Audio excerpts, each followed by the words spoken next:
Hello, I am Calvin, Innovair Field Service Manager, and today we're going to go over replacing a Raptor element coupler.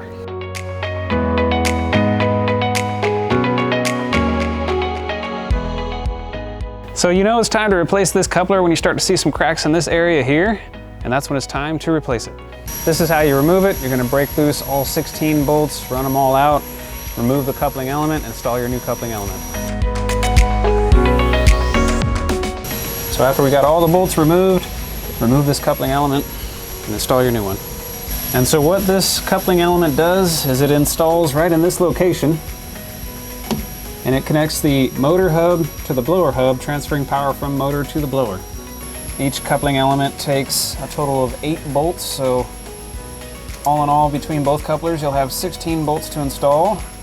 The bolts are a serrated flange on the end to help them grip, and they also do come pre-installed with some blue thread locker on there from the factory. Always rotate them the correct direction, that is counterclockwise when facing the blower. That's the direction we want our blower to continue to rotate.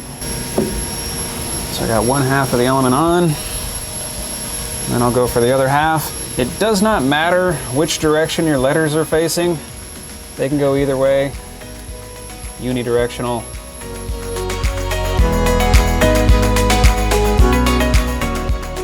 And so our E40 coupler is going to be torqued down to 42 foot-pounds on those bolts.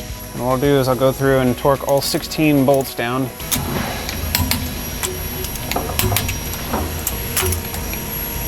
All right, got them all torqued down. As a pro tip or a side note, you can cover up this hose when you're loosening these bolts. And that's all there is to it. If you need more information, head on over to innovair.com.